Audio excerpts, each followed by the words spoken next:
uma boa noite a todos. Os irmãos reunidos nesse momento, formando uma egrégora. Obrigada a essa equipe, a esse time do Grupo Espírita Assistencial Casa do Rio, que nos cria essa condição maravilhosa de poder estar aqui falando e propagando a doutrina, essa doutrina tão consoladora, confortadora, e pedindo, nesse momento, além de agradecer a todos presentes, a proteção dos mentores desse grupo espírita, que desde muito tempo estão organizados, disseminando energias para que nós possamos estar juntos. O mentor espiritual do projeto Filosofia Espiritual Caminho da Nova Era, que é o nosso projeto de trabalho, para quem ainda não conhece.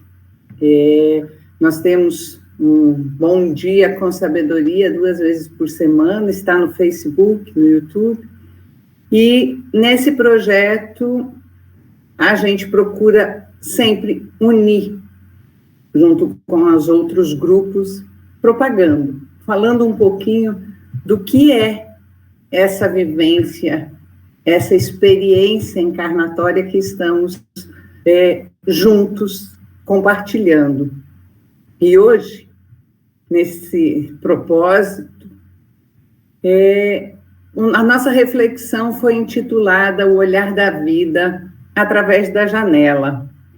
Eu vou compartilhar, então, com vocês a minha proposta aqui de uma apresentação que eu fiz refletindo sobre essa noite, especificamente para essa noite, especificamente para nós juntos fazer uma análise dos nossos olhares através da nossa janela, nesse momento que vivemos essa reclusão, né? Esse momento de isolamento social, a janela, muitas vezes, é a nossa maior aliada para nos conectar com o mundo. E a janela é um simbolismo muito grande, né? Porque nós nos colocamos num lugar reservado e nos debruçamos com a nossa visão da imensidão do mundo. E eu trago para começar essa mensagem de Charles Baudelaire: existem manhãs em que abrimos a janela e temos a impressão de que o dia está nos esperando. O quão bom é poder abrir a janela e ter esse sentimento brotando conosco, de saber que é mais um dia, é mais um amanhecer. Até porque a mensagem do livro do Pequeno Príncipe também nos alerta que o essencial, muitas vezes, é invisível para os olhos. Porque nem sempre o que nós vemos é o que há de mais importante nessa nossa caminhada, distorcer essa realidade. E o olhar que nós fazemos da janela tem muita relação direta como nós estamos se sentindo, como a gente costuma dizer, com o nosso estado de espírito. Porque cada um de nós faz um olhar sobre o universo que enxerga através desse limite da janela. E nós podemos nos debruçar a cada dia na mesma janela e enxergar e ver um universo totalmente diferente. Não só porque uma hora nós abrimos e temos luz, sol, outro chuva, ou outra noite com ou sem lua, mesmo que ela nos limite essa visão, é o nosso interior, é a nossa imaginação que pode fazer essa grande transformação do nosso mundo. E esse sentimento que está diretamente ligado constrói as nossas emoções e fazem a forma de enxergar essa vida que a janela nos mostra. E aqui eu trago uma pequena historinha que conhecido de muitos, mas vale a pena nós refletirmos. A história conta de 2 homens gravemente doentes, estavam no mesmo quarto de hospital. Eu vou interromper para poder contar melhor. E um deles costumava sentar na sua cama durante uma parte da tarde, porque ele precisava drenar o líquido dos seus pulmões. Eles estavam com doenças bastante adiantadas, e ele tinha a cama junto à janela, a única janela do quarto. Já o outro homem que ficava na cama ao lado necessitava ficar deitado de bruços, e quase sempre de costas para essa janela. O que tinha para se fazer era a conversa, era o diálogo, e aí vinha a história da família, a história das casas, dos empregos, o que cada um tinha feito na vida, como era antes. E aquele que se sentava próximo à janela, no momento que ele podia se debruçar sobre aquela janela, criou o hábito de descrever para o companheiro todas as coisas que ele podia ver do lado de fora daquela janela. E aquele deitado ouvia o relato, e cada conversa, a cada momento, a cada informação nova, ele ia crescendo, alargando a atividade cerebral e imaginando o mundo que o amigo trazia. E um dos relatos, ele contava do parque, que conseguia enxergar um lago, os cisnes que ali corriam sobre a água, as crianças, os jovens namorados que caminhavam de braços dados entre as flores. A vista era maravilhosa, e ao fundo a cidade. Aquele homem perto da janela tinha um cuidado de descrever tudo com detalhes requintados, enquanto aquele que se mantia deitado, a imaginação vibrava. Numa tarde quente, o homem chegou a descrever um desfile com banda.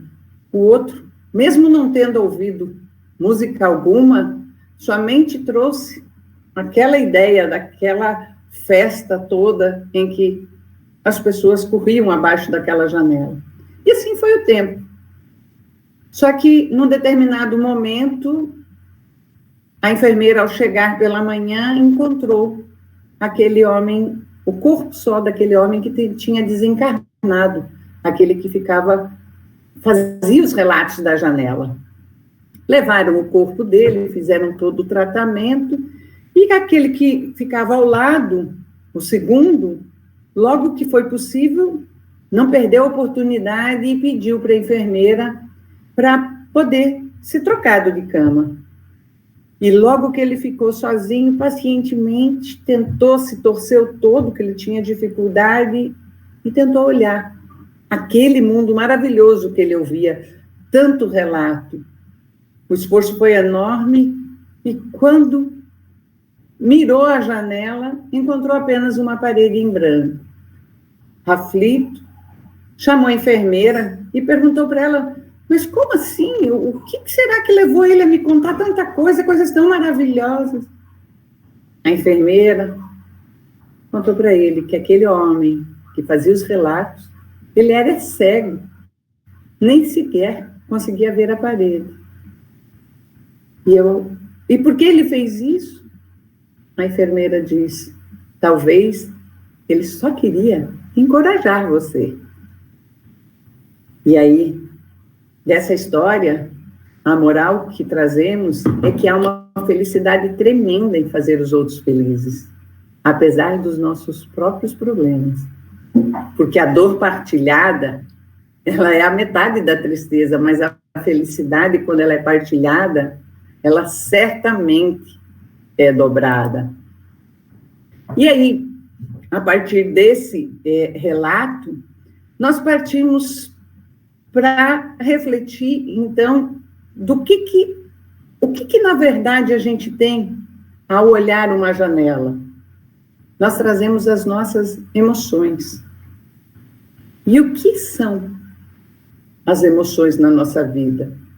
Bom, então vamos voltar um pouquinho. A palavra emoção, ela vem do verbo latino emovere, que significa mover, movimentar, e, na verdade, ela nos traz os tipos de sentimento que a mente é capaz de produzir, e muitas vezes pode ir para o lado positivo das nossas emoções ou negativo, e muitas vezes também neutro. É importante que quando a gente analisa as emoções, nós temos que pensar nos propósitos e também nas consequências, porque as nossas emoções, quando elas se direcionam ao bem-estar, à paz, à alegria de viver, de construir, nós estamos contribuindo em favor do próximo. E a gente tem ela como positiva, nobre, porque ela edifica e realiza. Mas temos que entender também que quando essas emoções nos inquietam e elas estimulam transtorno e ansiedade, as emoções podem conduzir a nossa mente a distúrbio de diversas naturezas, podendo ser, assim, negativa e perturbadora.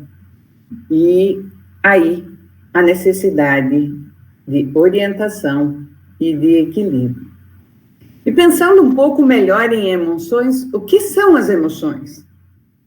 Porque as janelas das nossas vidas, todas elas trazem sensações e sentimentos que a vida mostra para cada um de nós. E a psicologia costuma nos ensinar a diferença, dizendo que as emoções é a soma de sentimento e de sensação. Sendo que, então, o que é uma sensação? A sensação é o processo que a informação é percebida por nós, interpretada pelo cérebro e com auxílio dos nossos sistemas sensoriais, podemos compreendê-la. Ou seja, a sensação está no ouvir, no ver, enxergar, sentir, no aroma e no toque, os 5 sentidos que nós temos mais preeminente.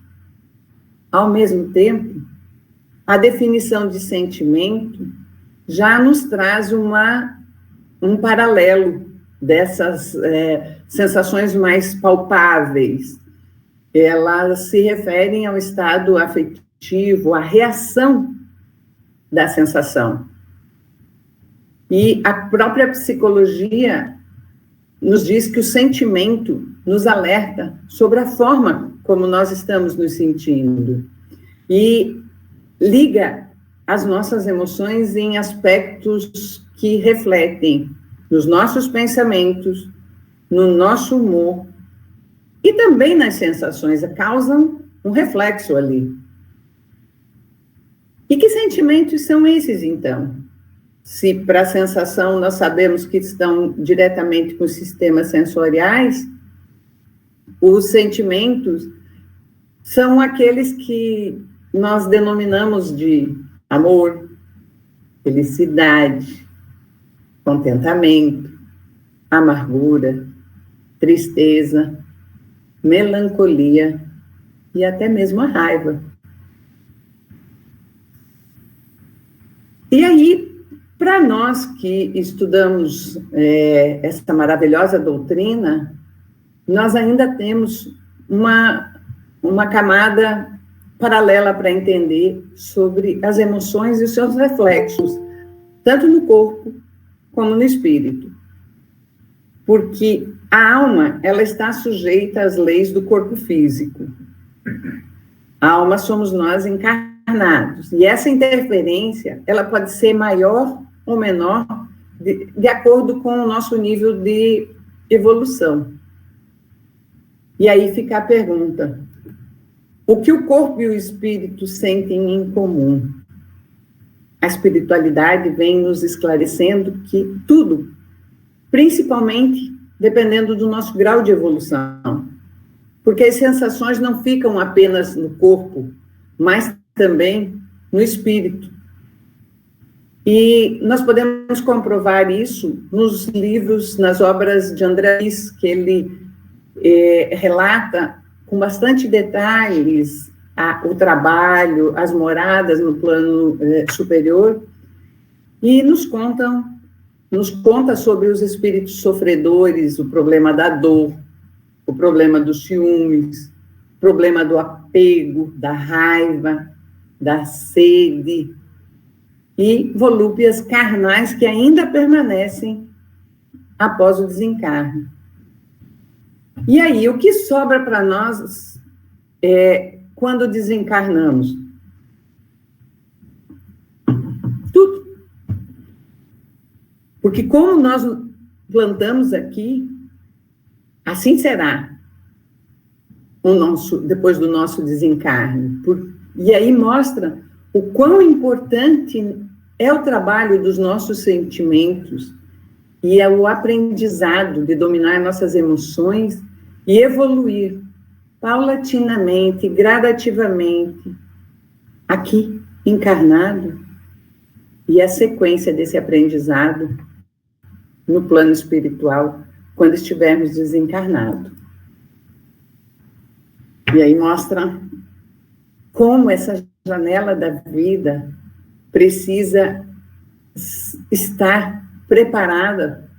Nós precisamos preparar essas emoções. Porque as emoções, para nós, elas são analisadas de acordo com o efeito que elas nos produzem. E também naqueles com quais nós convivemos. Porque o nosso jeito de ser reflete diretamente no nosso meio social, na nossa família, e estabelece ou harmonia, ou gera empecilhos, conflitos. E quando a gente para analisar nossas emoções, e as emoções das almas aqui encarnadas, nós podemos compreender de que forma os crimes hediondos acontecem quando transtornados pelas grandes realizações da humanidade e direcionam os objetivos do ser. Realmente, nos crimes hediondos, nós podemos ver que elas geram sofrimento, angústia, desespero, decepção, isso falando nos extremos, claro. Enquanto que no segundo, já nas realizações da humanidade, nós temos a alegria de viver e de produzir o bem. São os paralelos, os pontos mais distantes. Mas temos que ter certeza que nesse espaço, acá e acolá, é necessário a gente usar ferramentas claras, ou seja, o amor, a bondade, a compaixão, a gentileza, a caridade, para que os resultados possam ser os melhores na nossa trajetória. Ao contrário, se a nossa escolha for viver vibrando em emoções entre a ira, a cólera, o ódio, o ressentimento, a desonestidade, com certeza nós vamos projetar e produzir as urdiduras do mal. Esse, do ponto de vista psicológico, é que as emoções precisam e impactam o nosso dia a dia com condições agradáveis ou perturbadoras e trazendo-nos a identidade de aproximação ou de repugnância e rejeição. Muitas vezes a gente se depara com alguma situação ou com algum fato que nos encanta, faz com que a emoção nos leve, e, do contrário, também a repulsa. Agora, o mais importante é que nós precisamos aprender, nessa caminhada evolutiva, é transformar aquelas emoções que são nocivas em úteis. Porque tem, em alguns estudos, que concluem que a origem das emoções tem vínculos direto com as nossas experiências anteriores. Porque nós sabemos que aqui, essa nossa passagem encarnada, não é a nossa única experiência. Se nós estamos aqui nessa casa terrena, nessa oportunidade desse momento, certamente nós estamos em cima de um propósito de melhoria de condições pretéritas. Inclusive, alguns até por resultados positivos adquiridos no passado e com o intuito de ajudar. E as emoções, que é o eixo da nossa mudança e da forma de nós encarnarmos a vida, precisam do nosso esforço para que elas não causem danos a nós e a quem convive conosco, e sim produzam um reflexo, um resultado que venha a produzir, a transformar a humanidade. E quando a gente fala em emoções também, não só na doutrina, a ciência procura muito pela busca das informações relativas ao impacto no dia a dia das pessoas. E tem um estudo feito nos Estados Unidos, na Universidade de Berkeley, que a partir de mais ou menos 2.000 vídeos, que eram disponíveis na internet, retratando as reações humanas, classificaram 800 pessoas e oportunizaram a verificar esses vídeos, e esses cientistas, a partir do experimento, chegaram à conclusão de que nós somos capazes de aproximadamente 27 tipos de emoções principais. Claro que não vamos abordar todas elas, mas escolhemos algumas que têm uma relação bastante direta com o nosso dia a dia, de uma forma assim mais abrangente. E a primeira que nos chama a atenção é algo que a gente busca muito, é controlar e dominar, que é a raiva.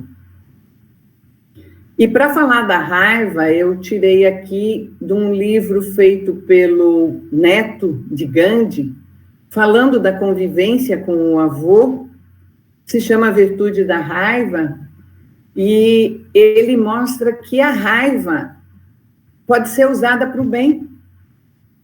Ela pode ser usada como um combustível para o automóvel, porque ela nos dá energia, ela produz uma adrenalina, e essa adrenalina é necessária para o nosso crescimento dos músculos e também pelas dores da tensão.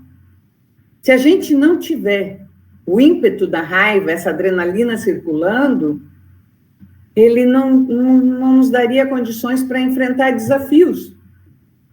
Afirma assim Arun, que a raiva é uma energia que nos impele a definir o que é justo do que não é justo.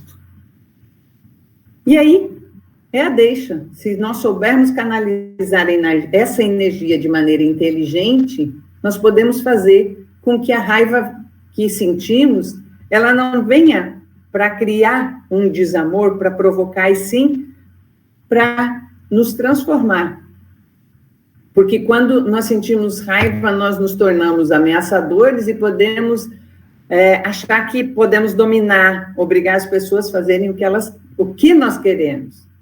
Porque agir com a raiva, ela fere essas pessoas que estão ao nosso lado. Mas, essencialmente, ela nos fere. Porque o nosso corpo fica tenso e a mente parece borbulhar. Isso não quer dizer que a gente precisa ser cortês sempre e não dizer não. O que nós precisamos é tentar modificar. E a cada problema que nos deparamos, quando a raiva brota, o melhor que temos a fazer é tentar entender e falar sobre esse problema, falar sobre essa dificuldade. Não é fácil. É fácil dizer, né? Mas é uma das formas de transformar o mundo, é fazer com que a raiva seja uma emoção que trabalhe conosco, que seja nosso aliado. Agora também, no paralelo, a tristeza, o sentimento de melancolia, e esse sentimento nós encontramos no Evangelho segundo o Espiritismo, no capítulo 5º, quando trata de bem-aventurados os aflitos, especialmente nas instruções dos Espíritos, no item 25, que diz bem assim: sabeis, porque uma vaga tristeza se apodera por vezes de vossos corações e vos faz sentir a vida tão amarga? É o vosso espírito, que aspira à felicidade e à liberdade, mas, ligado ao corpo, que lhe serve de prisão, se cansa em vãos esforços para escapar. E, vendo que esses esforços são inúteis, cai no desânimo, fazendo o corpo sofrer a sua influência, com languidez, o abatimento e uma espécie de apatia, que de vós se apoderam, tornando-vos infelizes. E aí, tentando entender essa passagem, essa instrução que nos dá, nós podemos parar e refletir que essa tristeza que se apodera do nosso coração, muitas vezes de maneira imperceptível, a melancolia pode nos levar a compreender que essa existência é amarga. E aí é o grande alerta do combate dessa emoção, para que não mergulhemos num estado de angústia profunda, de depressão. E é também um alerta para os contratempos do cotidiano, das nossas coisas corriqueiras, e a forma de olhar por essa janela, enxergando só a sombra, a penumbra, as cores mais escuras. E essa melancolia também, às vezes, nos abate quando nós ouvimos algo que não gostamos, alguém que nos chama atenção. Para as crianças, os adolescentes, quando a nota na escola não dá o retorno esperado, ou quando nós nos desentendemos com um familiar. Vários são os motivos para desencadear a melancolia, mas e como enfrentá-la? Uma das maneiras de se enfrentar é identificar o que é que nos causa. Tal qual a raiva, para manusearmos a raiva, nós precisamos enfrentar. Parece fácil, sabemos que não é. Mas identificar o problema é importante. Ou melhor, identificar se nós estamos com um problema ou se estamos enfrentando uma situação. Porque quando a gente cataloga assim o impacto do que estamos sentindo, fica mais fácil, porque se for um problema, o fato vivido, certamente nós podemos buscar uma solução. Agora, se há uma situação vivida, precisamos acomodar o coração, precisamos nos acalentar, porque a situação não tem o que modificar. É o que nós estamos vivendo. O Covid está aí. Nós temos uma situação posta. Agora, o problema é como enfrentá-lo. E aí vem as soluções. E seguindo mais uma emoção para refletirmos, é uma emoção que vem arrebatando, é a paixão. Ela é repentina, ela nos leva a um ímpeto de fazer alguma coisa, e nós, quando estamos num estado de paixão, damos um valor extraordinário por um tempo que nem sempre é duradouro, mas a empolgação é desenfreada. e nos arrasta, com certeza, para fora do nosso estado normal. E essa paixão, ela é provocada pela atração ou pela repulsa também. Ou de um mal que se foge, ou de algo que se cobiça. E se nós não soubermos guiá-la para o bem, também vamos descambar no mal. E aí, estudando um pouquinho o componente espiritual dessa paixão, ela nos mostra que tanto pode ser o amor exacerbado, desmedido, sem raciocínio, como o egoísmo descontrolado e também a vaidade exacerbada que se transforma em orgulho.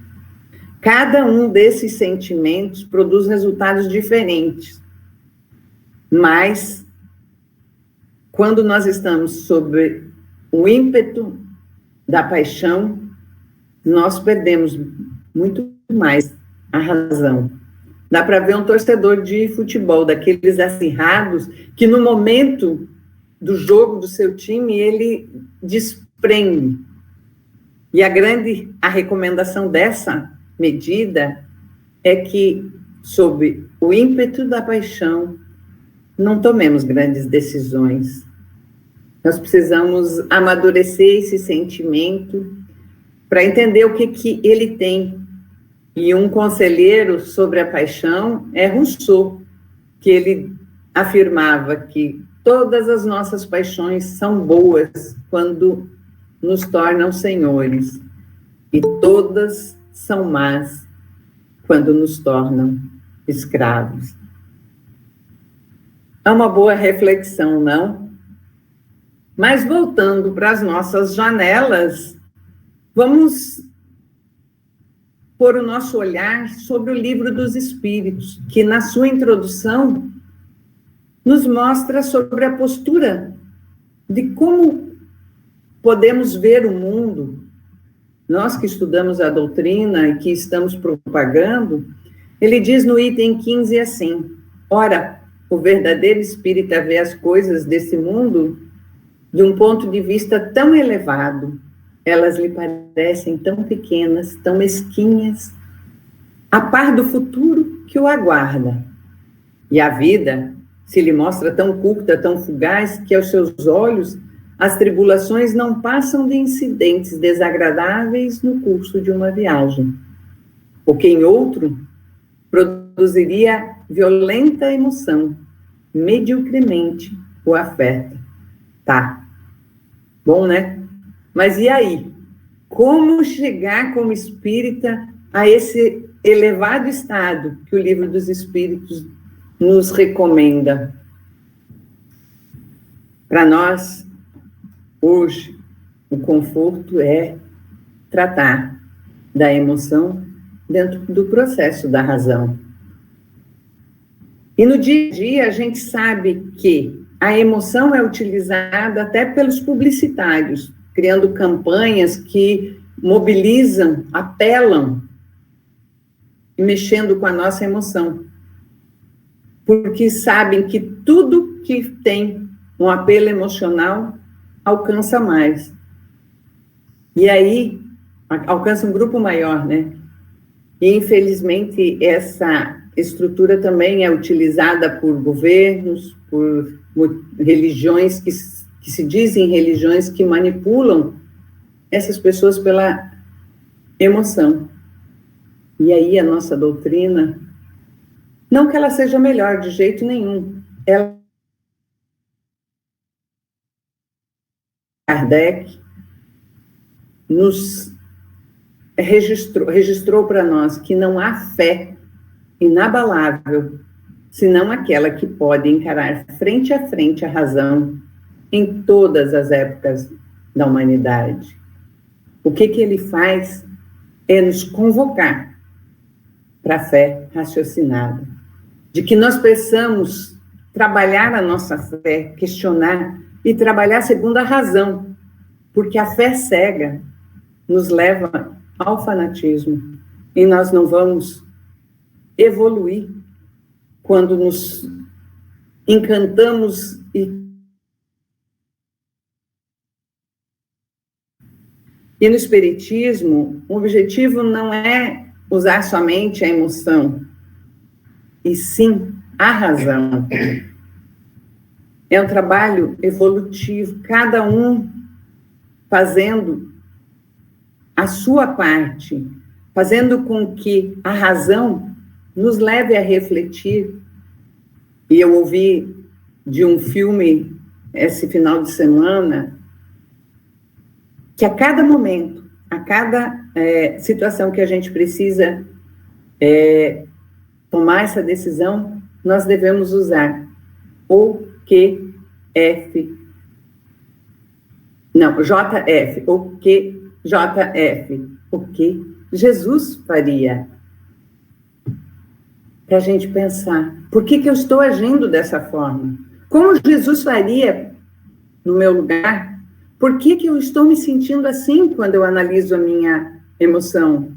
Por que eu não consigo ou por que eu não quero mudar? Depende da nossa honestidade. Depende de nós nos questionarmos sempre. E essa nossa doutrina maravilhosa nos oferece essas ferramentas racionais para possamos enfrentar qualquer tipo de problema, inclusive os de cunho emocional, que muitas vezes, se negativos, nos levam ao contato com os espíritos inferiores que aproveitam a nossa fraqueza, o nosso momento de relaxamento para incutir remorso, medo, raiva e emoções inferiores. E a própria doutrina nos alerta que a forma de nos defendermos desse caminho, é a prece e os pensamentos voltados para o bem. Pensando nisso, se encaminhando já para o nosso final, eu trago aqui uma mensagem de Joana de Ângeli, psicografada pelo Divaldo em março de 2009, no Centro Espírita da Redenção, que diz assim: Jesus permanece como sendo o exemplo máximo do controle das emoções, não se deixando perturbar jamais por aquelas que são consideradas perniciosas. Em todos os seus passos, o amor e a benevolência, assim como a compaixão e a misericórdia, estavam presentes, caracterizando o biotipo ideal, guia e modelo para todos os indivíduos. Traído e encaminhado a seus inimigos, humilhado e condenado à morte, não teve uma emoção negativa, mantendo-se sereno e confiante, lecionando em silêncio o testemunho que é pedido a todos quantos se entregam a Deus e devem servir de modelo à humanidade. Não se podendo viver sem as emoções, cuidar daqueles que edificam em detrimento das que perturbam. Tal é a missão do homem e da mulher inteligente na Terra. Assim, nós temos um belo prato, nossos sentimentos e emoções, a recomendação de que eles sejam usados como ingredientes que utilizamos para a preparação de um prato culinário. Na cozinha, se nós colocarmos sal ou açúcar demais, não teremos um bom resultado, certamente. Mas se nós dosarmos os temperos, certamente a refeição será prazerosa e que todo aquele que sorver poderá pedir a receita. Assim é a nossa vida. Deus nos deu os sentimentos e as sensações para que vivemos cada um deles em pitadinhas, aprendendo a conhecer, controlar, evoluir e também respeitar aqueles que nos rodeiam e os sentimentos alheios. E assim, como um banquete saboroso, teremos a indagação: qual é a receita para o equilíbrio e a felicidade? A resposta é usar em pitadas todos os sentimentos e as sensações que Deus nos presenteou como nosso auxílio nessa evolução.